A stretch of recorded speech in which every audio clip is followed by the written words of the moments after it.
add as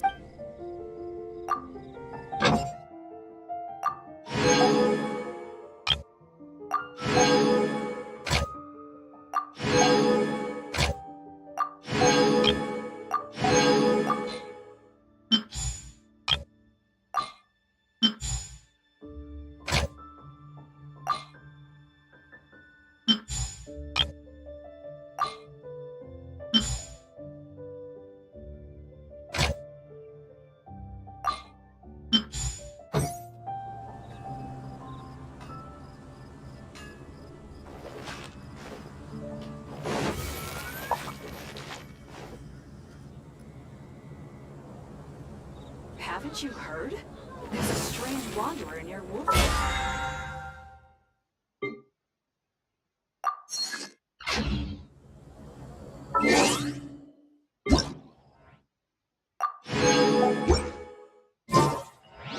it's been getting quite busy recently.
There's no end to this. Ever seen one of these? You're stuck now! Let the show begin.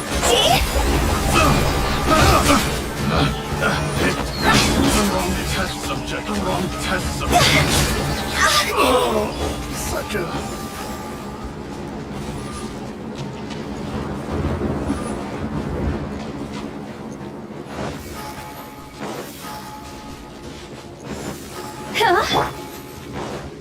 Dodge this! The hunt is on!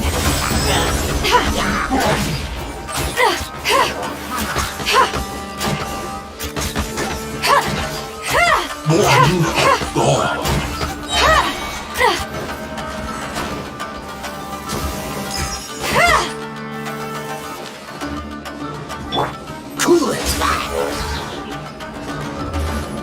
This'll pack a punch. This is a new one.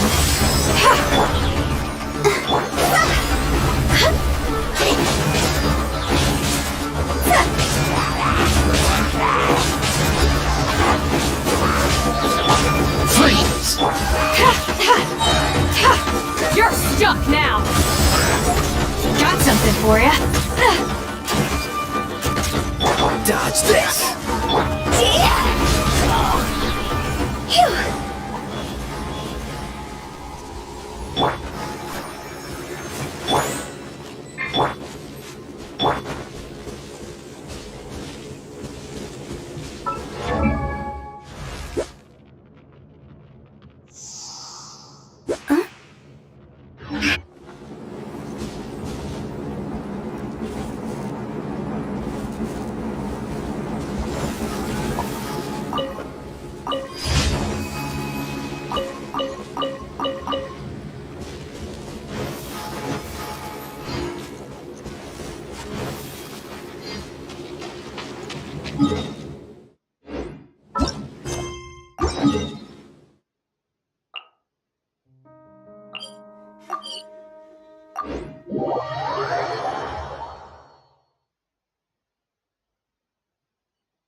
is on! I'll protect us.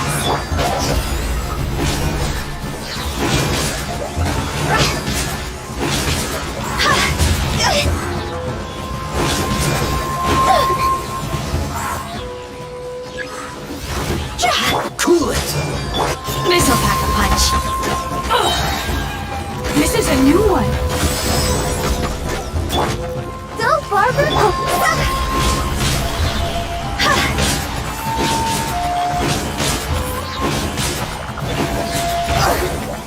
This isn't good.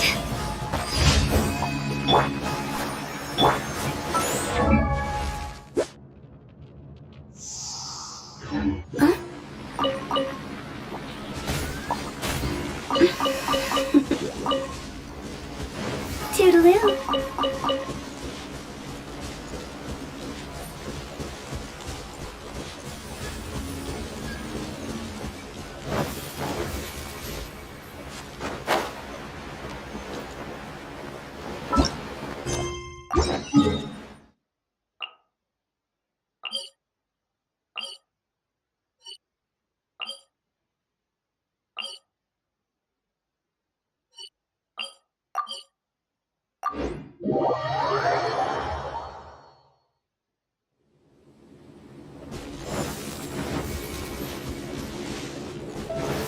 Huh? Go!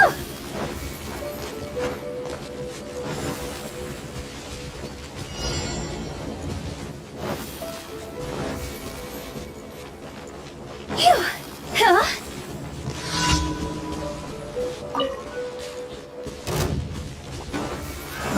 Dodge this! You're open dry! Got something for ya. Go!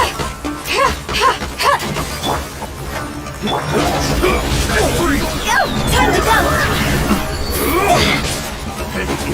The wrong test subject. Cool it! This'll pack a punch.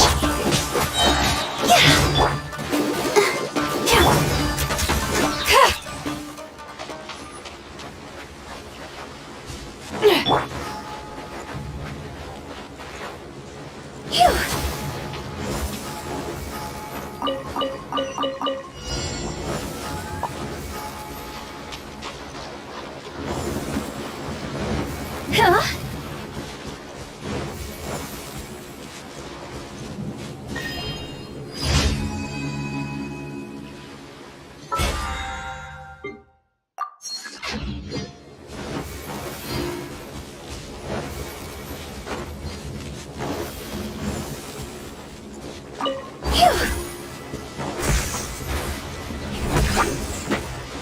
Huh?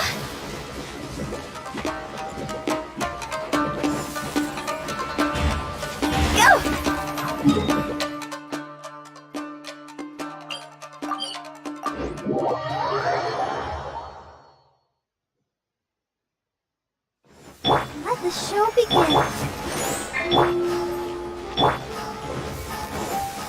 Add Astro. Thank you for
Dodge this! Got something for ya. The hunt is on. I'll protect us.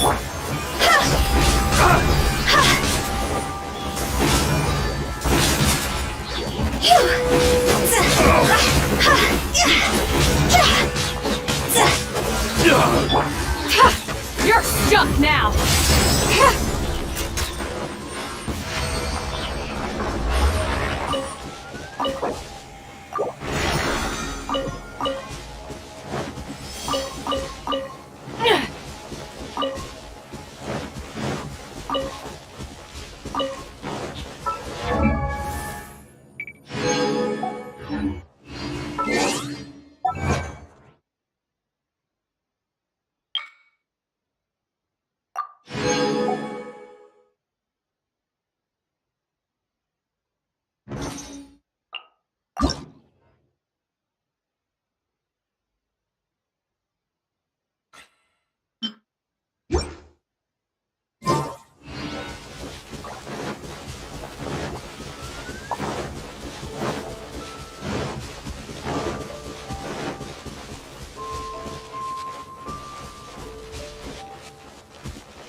Cool it! Ever seen one of these? The hunt is on.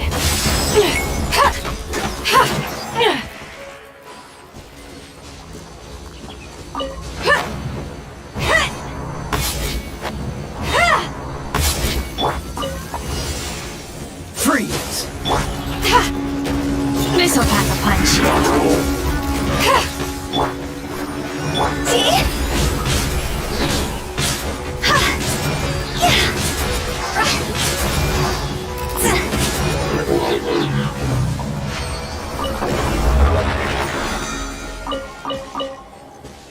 Go!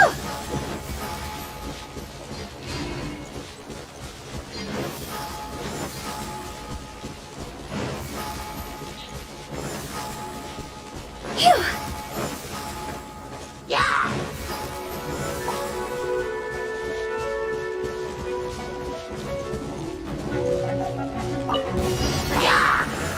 Dodge this! Ever seen one of these? This is a new one. Let the show begin.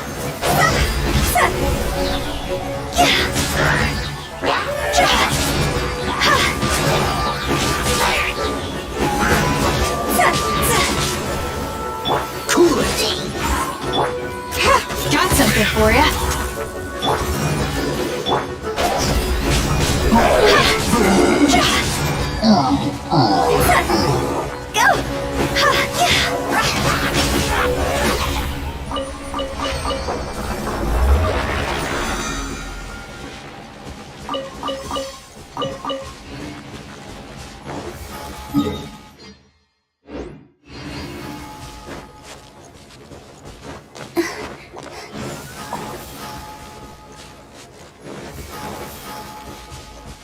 Huh?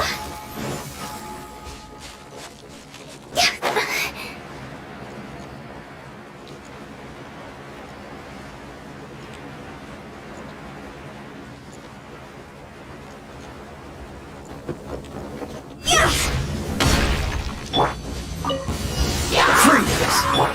This'll pack a punch. I'll protect us.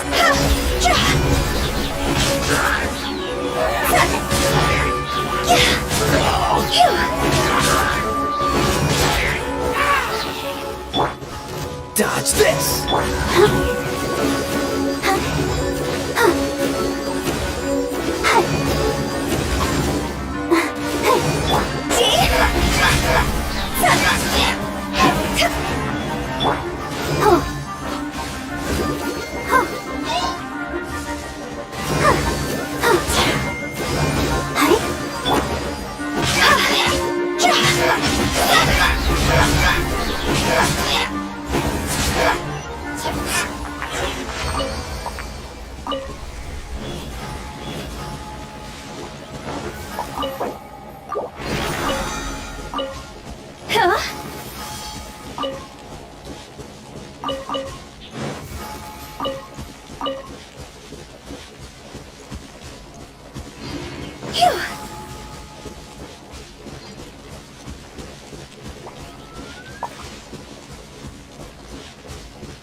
dance!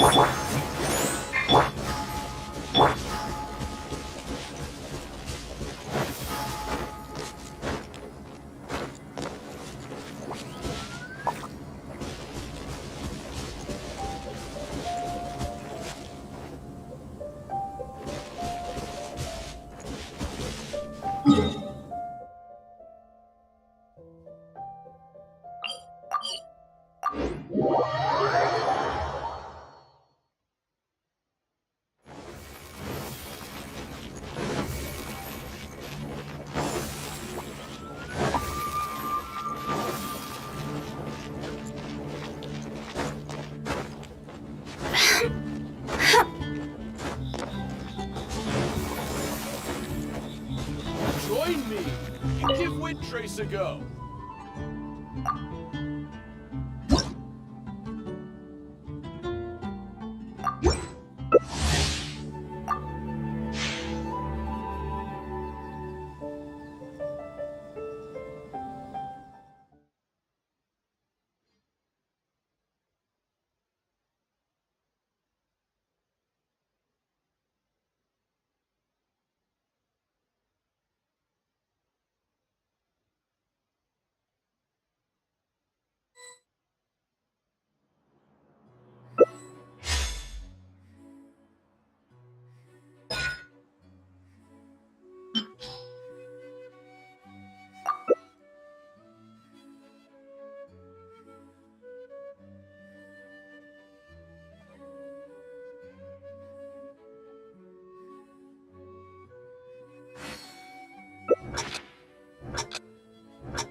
Go!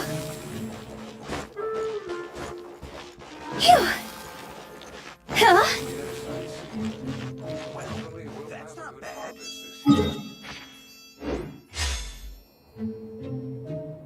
No, it can't be. How awful.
The Dawn Winery's wines are all unique.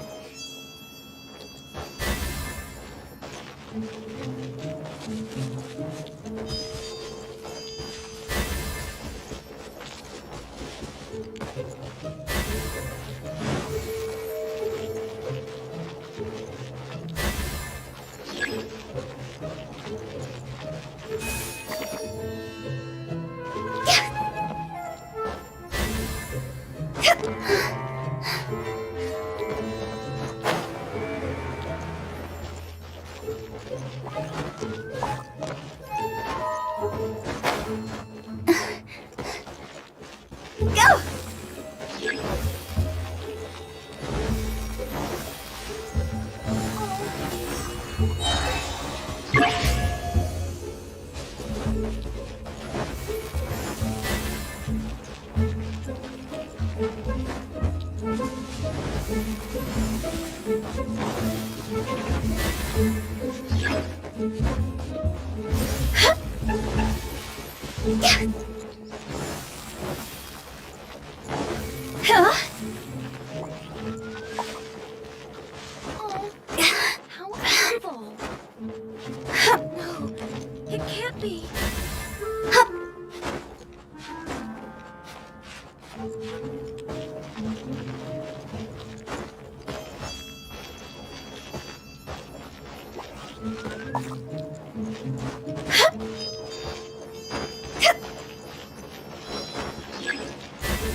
Go!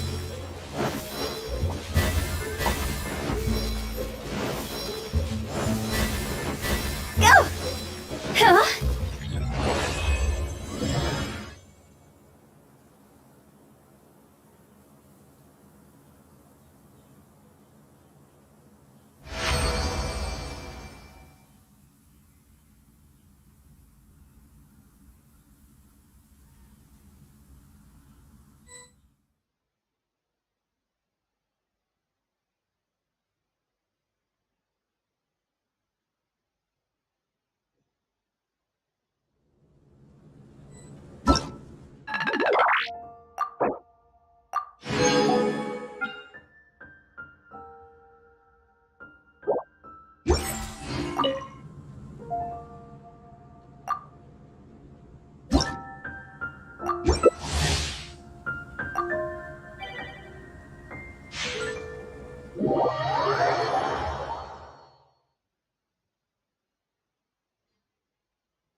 One client.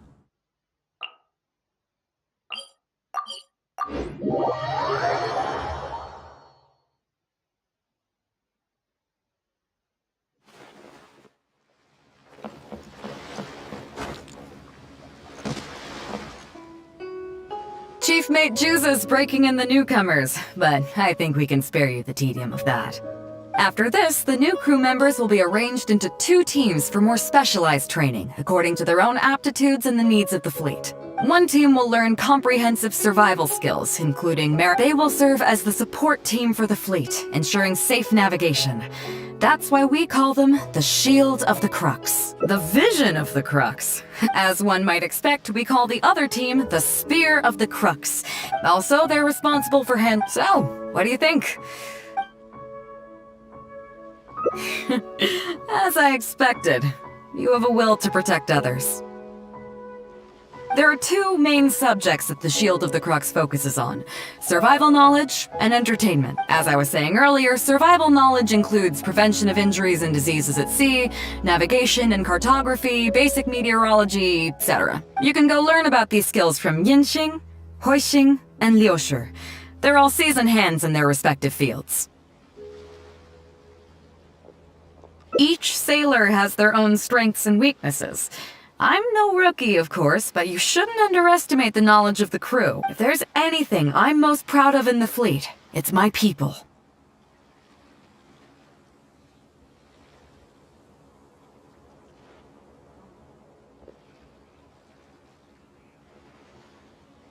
Go and get to work. I'll have some questions to test you later. I look forward to seeing how you do.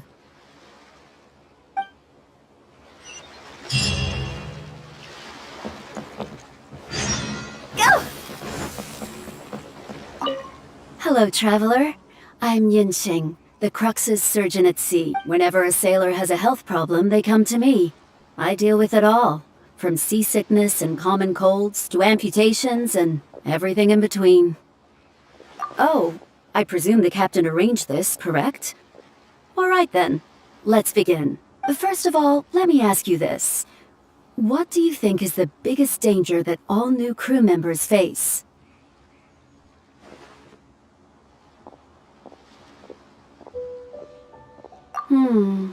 That can certainly be a problem at sea, but it's not the biggest danger. The most dangerous thing for a newcomer is to underestimate the dangers of life at sea. Oh, I have seen many new crew members who see themselves as young and fighting fit and have no regard for safety. They think that since they are tough enough to look after themselves on land, they'll be fine at sea as well. Those are the ones that always end up in the sick bay. Everyone should know that being a sailor, especially on a long voyage, is a brutal job in an unforgiving environment. We have to face malnutrition when we're short on supplies, all kinds of injuries and diseases that the harsh ocean weather can bring, and even the psychological problems that can arise due to isolation and the lack of entertainment. To make things worse, the lack of medication and treatment options at sea can result in even minor health problems becoming serious, or even fatal. Oh, you probably thought I was joking, right? Well, that's not surprising. Most newcomers think the same way. But hopefully you now realize that with a little extra precaution, a lot of these things can be avoided.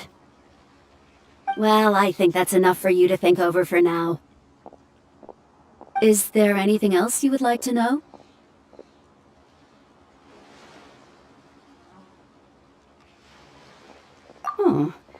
Are you concerned about them? No wonder Captain Beto thinks you're different. There must be more to you than just your strength. If you can convince Mora Grubber to show you the books, you'll see there is a regular fixed cost, titled Convalescence Payments and Incapacity Support for Injured Crew Members. Regardless of the fleet's income, those who have fought alongside us will certainly receive their compensation every year. Some of those that have returned to land have started small businesses, while others have chosen to go out traveling the world. The money is intended to allow them to live their lives as freely as possible. I'm sure being based on land helps a lot with that too. Still, we can't pretend like it solves everything. They call them life-changing injuries for a reason, you know. But if nothing else, it's good to know that while Captain Beto is in charge of the Crux, no one will get forgotten. Is there anything else you would like to know? Captain Beto? Well, out of everyone I've met, she probably values people's lives and safety the most. Although I'm just a doctor, Beto has given me the full authority to send any newcomers who I don't see as fit for service off the ship, until they are ready to come back with the right attitude. Every time we're stocking up before a voyage, medicine takes top priority. I'm even allowed to choose the suppliers, regardless of the price. We have adequate budget for medical expenses. Do you know what Mora Grubber, our bookkeeper, calls it? A significant financial risk. But Beto knows the importance of having a healthy crew. That's why she has authorized me regardless. She places her full trust in me and believes that I can solve these problems. Of course, I have proven her right. So, to answer your question, that's how she thinks. Is there anything else you would like to know?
My pleasure.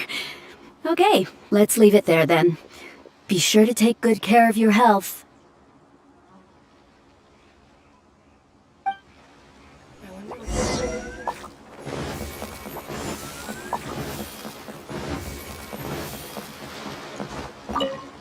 Sorry about earlier, Traveler.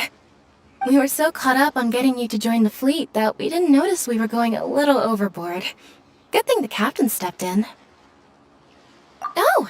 Well, in that case, you have come to the right person. I'm not just blowing smoke. You're looking at the most talented navigator in Liyue Harbor. I'll start by introducing some chart reading essentials for new sailors. Feel free to interrupt if you have any questions. Let's start with what to look for when you get a set of complicated charts. First, you should always look at any indicated shorelines, islands or reefs, water depths, hydrological conditions, and other hazards. With these features in mind, you can answer the basic question of, can I chart a safe course through this area? Visually, nautical charts are a little unique. Unlike land maps, most charts do not have a fixed scale, which means that it can be hard to precisely determine the exact distance between 2 points. The most advanced nautical charts come with a supplementary chart, which has different colored lines marked on it to indicate distances. It's worth mentioning that under my direction, the crux is using these advanced kinds of charts. Some cartographers mark out other points of interest on their charts, usually with their own special symbols. If they don't leave any accompanying notes, they can be very difficult to interpret. Not only those, we have tattered and torn charts that we've picked up from all over the place. To be honest, it can be quite a challenge, even for me. Some of these charts are really old and have symbols that I've never seen before. But if we don't decipher them, we will certainly miss many secrets of the sea. Fortunately, we have the captain with us. She managed to find some ancient books on semiotics that I can use to study the charts further. I don't think anyone other than our captain can manage to get these kinds of resources. Old charts and ancient books on semiotics are not the kinds of things that are sold in your average marketplace. Oops, I've gotten off topic. Well, that just about covers the basics of chart reading. Is there anything else you would like to know, Traveler? Drafting charts? That's certainly a more advanced topic.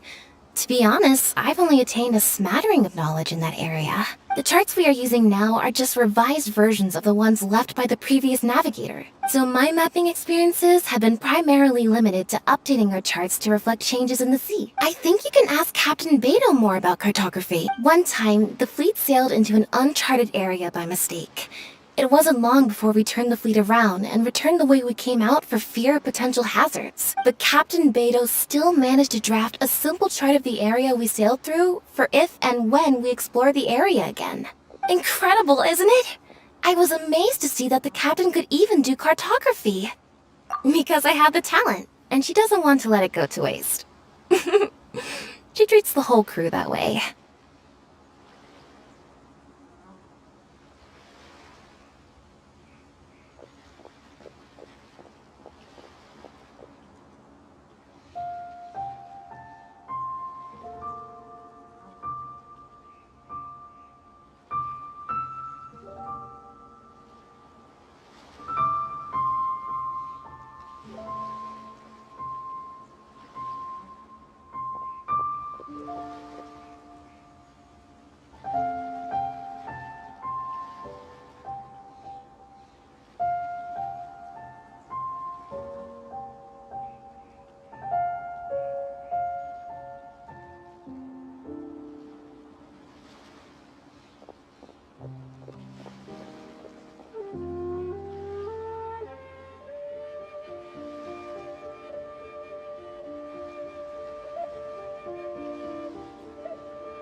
I initially had the same question myself. After all, in many fleets, the captain also works as a navigator.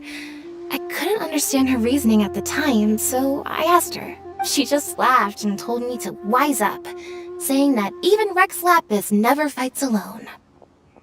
She wants everyone on board to master their role, so that the crux is not floating on her alone. That way, if the day ever comes when she's no longer with the fleet, we will still be able to sail onward without her. Captain Beto may seem aloof and even act careless sometimes, but the truth is that she's very considerate of everyone on board. Is there anything else you would like to know, Traveler? My pleasure. A friend of Captain Beto is a friend of mine.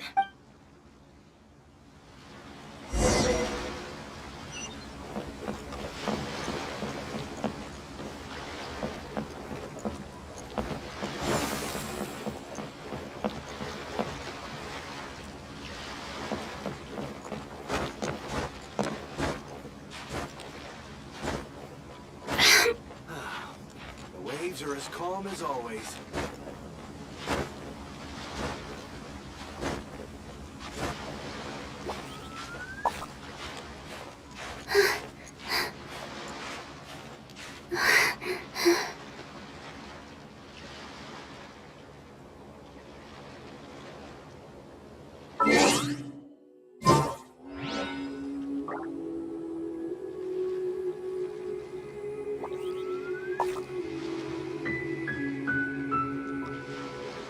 Silly churl, Billy churl, silly Billy, hilly churl.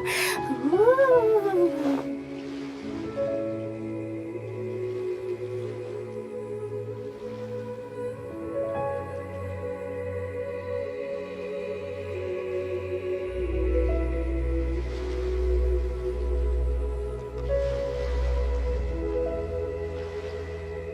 When the sun's out, bathe in sunlight. But when the moon's out, bathe in moonlight.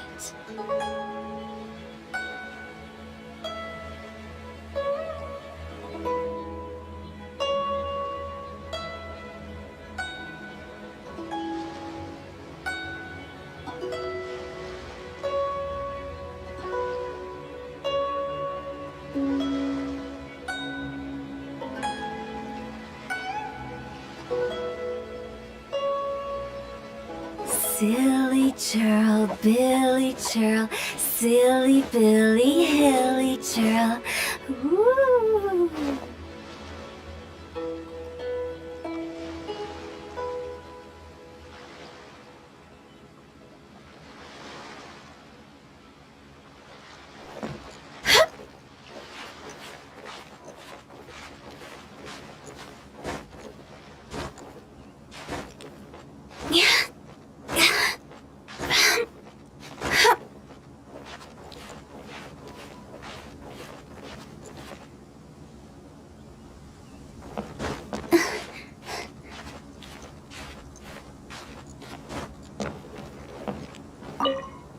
Hello, Traveler.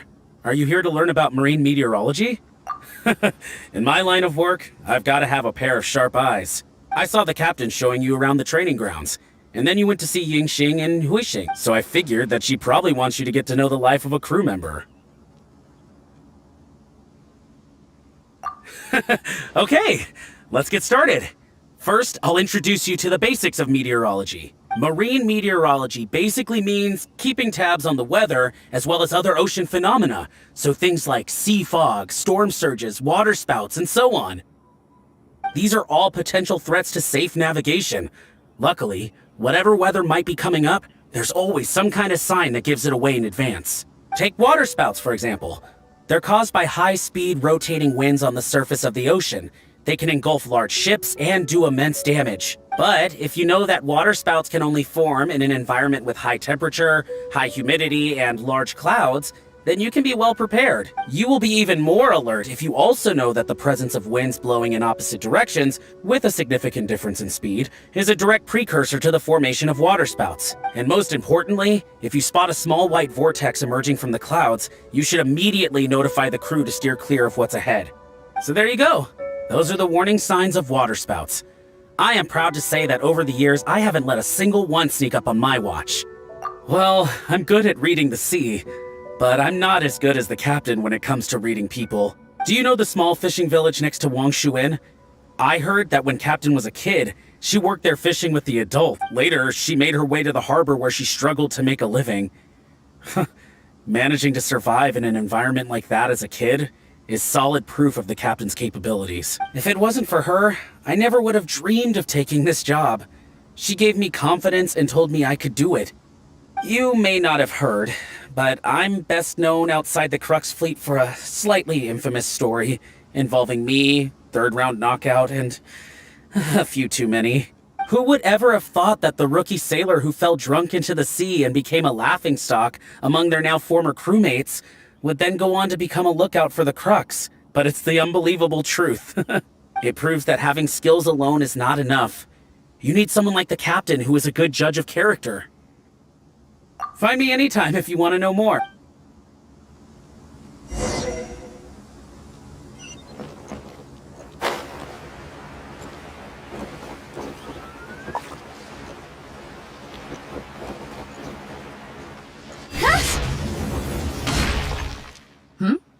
So you've already finished talking to the crew, huh? I thought it would take you a while longer. So, what did you think?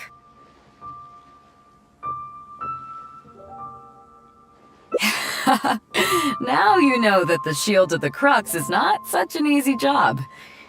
Let's get started. First of all, life on the sea isn't always plain sailing. Injuries and illnesses happen all the time. But what is the single biggest danger facing crew members?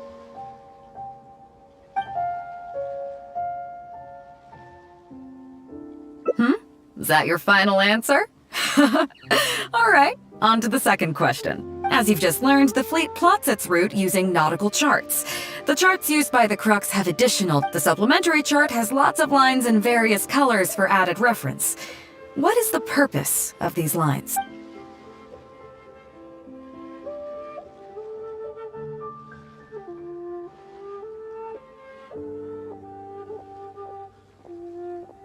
Okay, interesting. Now, last question. On longer voyages, we have to be especially careful to avoid certain weather hazards that pose a threat to the integrity of the ship and the lives of the crew. For example, waterspouts. So my question is, how can we reliably predict waterspouts so we can avoid them?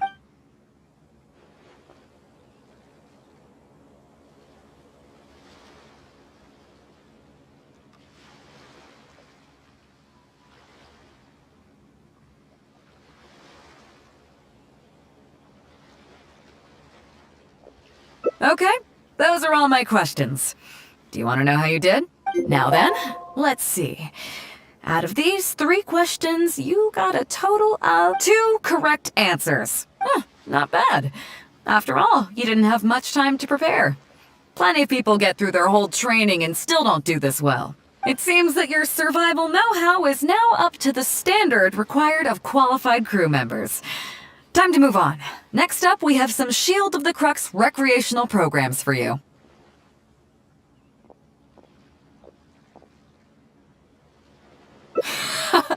Don't worry, all our recreational activities are respectable and, above board.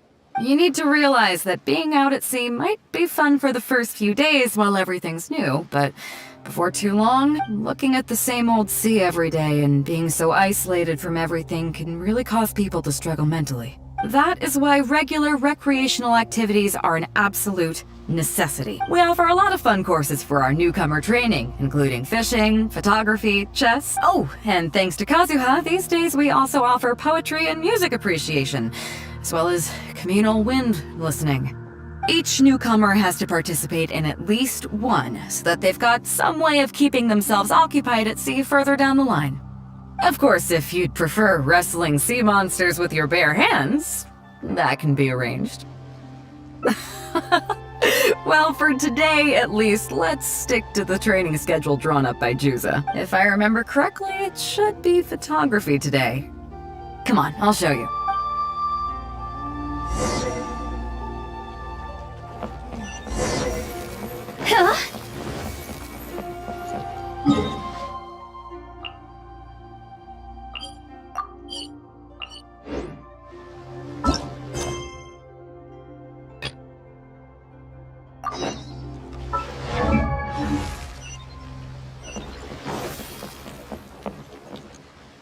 Listen up, everyone can go back and call it a day. The photography session has been postponed. What's going on here, Juza? Oh, Captain, there you are. Well, Captain, The photography teacher just sent word saying that she's fallen ill and doesn't want to risk coming in case she keels over in class. I see. That's quite unfortunate. Oh? Quite the multi-talented one, aren't you? In that case, why don't you help us out and lead the class today? Yeah, unfortunately, the original teacher canceled at short notice, so there's no time to schedule anything else instead. It would be great if the Traveler could step in as the teacher for the day. It's up to you, Traveler. Great! It's settled then. Juza, let's muster everyone over here to meet the new teacher. Yes, Captain.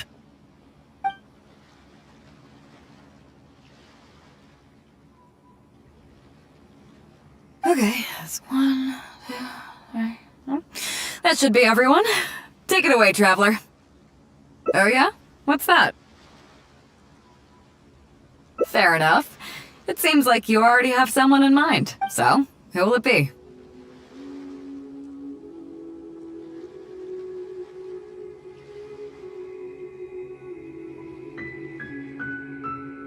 Me? well, we could do that. Or, Guyunstone Forest looks extraordinary today. It'd be a pity to not capture the scenery for posterity. So how about we snap Guyunstone Forest for today's class? Then there'd be no need for a model. Come on, Captain. We talked about this. The photography class is supposed to be portrait photography. Have you forgotten? Scenery looks nice at first, but it gets boring after a while. I bet it'd keep the crew more entertained if we got them learning portrait photography so they could record moments in each other's daily lives. Those were your exact words, Captain. Were they now? Strange. I don't seem to remember anything about that. Well, then in that case, how about Huixing? I bet she's perfect for the camera. Or Fuzhong. Or Mora Grubber. Even little Yue. Seriously, Captain? Little Yue? You're just trying to wriggle your way out of this. This isn't like you. You are the captain after all. Of all of us, you're the best suited to being a model. I agree. You were the one who invited the Traveler to be the teacher, so you should cooperate. Besides, Captain, you've never had your photo taken. It's high time you got one. You know, a heroic and striking kind of picture. We can even use it to promote the fleet during recruitment. Real funny, guys. Well, if you say so. I'm not one to spoil the fun. So, what do I do now, Traveler? Like this? You're kidding, right? I've never had my photo taken before, but something this simple shouldn't be a challenge for me. It must be the lighting or something. You've got it wrong. I never said that. You mean go somewhere else, then bring the final photo back as teaching material? Sounds good to me. That's a good idea, isn't it, guys? The lighting may still be a problem, but I'm open to persuasion. If you have a suitable place in mind, I can consider it. Just to be clear, I won't necessarily agree. It depends on the place you have in mind.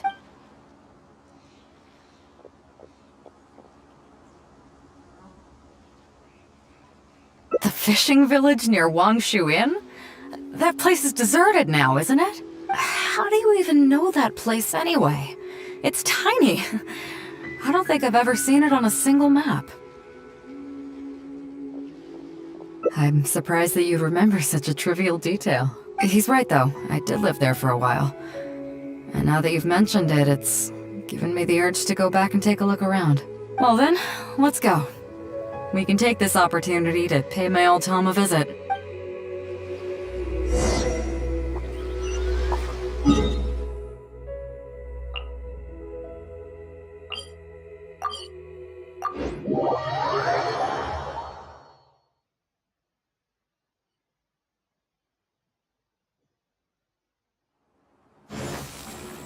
Phew! Huh?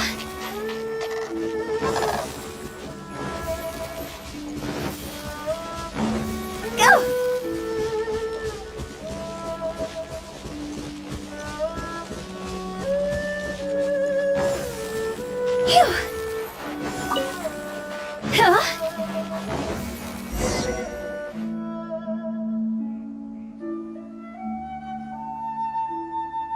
It's certainly seen better days. It was never that impressive, but at least back in the day, it was a lively village and home to several families.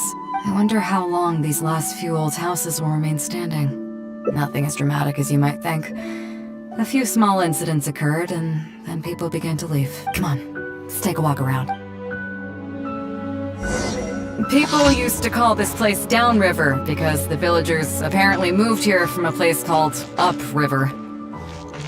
With them, they brought their knowledge of fishing, which had been passed down from generation to generation. I learned a lot from them when I was here. Now Upriver is long gone, and Downriver is all but deserted. It won't be long before no one even remembers what these places are called. To Zhong. Zhong. I barely remember this name. You're right. I was only about 5 or 6 years old when I first arrived here. I was homeless and had to wander around the streets. I remember finally managing to find half a rice bun, but then a stray dog jumped out and snatched it away from me. Half a rice bun was not something I was willing to give up so easily at the time, so I chased it all the way to this neighborhood. Then a few fishermen saw us running and stopped me. They were kind enough to give me some food. Seeing me stop, the dog also stopped running, but straight away it keeled over and never got up again. Maybe it was too tired, or maybe it had starved to death. I went over and saw that the dog still had the half rice bun in its mouth. It didn't let go even at the very end. Poor thing. Had I known the dog was so weak, I would have let it take that half rice bun. I could tell they were wary of me at first. I was the dirty little kid who had just chased a dog to death over some scraps of food. But I got lucky. The village chief took pity on me and brought me to their home. That's how I ended up staying here. Do you know what the name Beidou means? Come on, I'll explain along the way. About a year or two after I arrived, the village chief fell ill during the winter and passed away. During that same period, the harvest was getting worse and the fishermen's catch was getting smaller day by day. Without the village chief to handle the situation, people began blaming each other. There were even rumors that some families had been overfishing and leaving nothing for the rest of the village to catch. But in the end, they all turned on me, saying that they shouldn't have ever taken me in. They said I was bad luck. They pointed to how that dog died on the first day I arrived.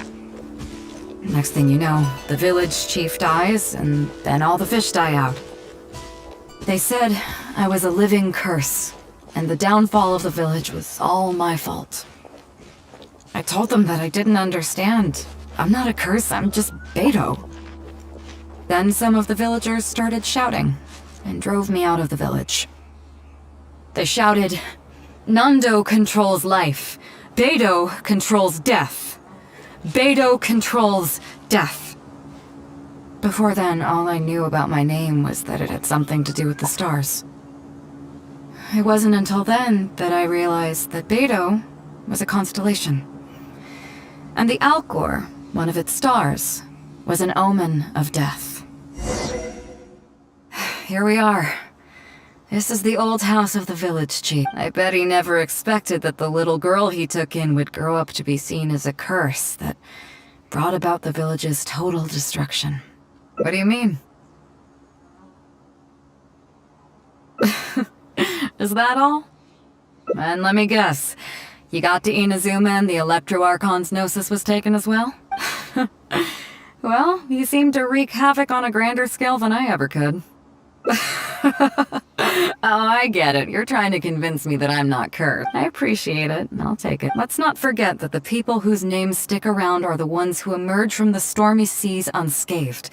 And the ones who get swept away in the wind are the fledgling birds who couldn't hack it. I, for one, have never encountered a storm I couldn't weather. But your journey's far from over, isn't it? Just remember, there's no telling what else you might encounter in this vast world. So if you ever find some idiot trying to brand you as a scapegoat just because you're the one who lived to tell the tale, tell them Captain Beidou demands to have the honor along with you. Remember, you'll always have the captain of the Crux to back you up wherever you go. Two cursed scapegoats banding together for survival. Sounds like a recipe for disaster, but at the same time, I kinda dig it. I'm lucky to have a friend like you. Okay, it's time to get back to our photography. Right, teacher? Come on, let's not waste any time. Get it done while you can before I change my mind. So, do I need to strike a pose?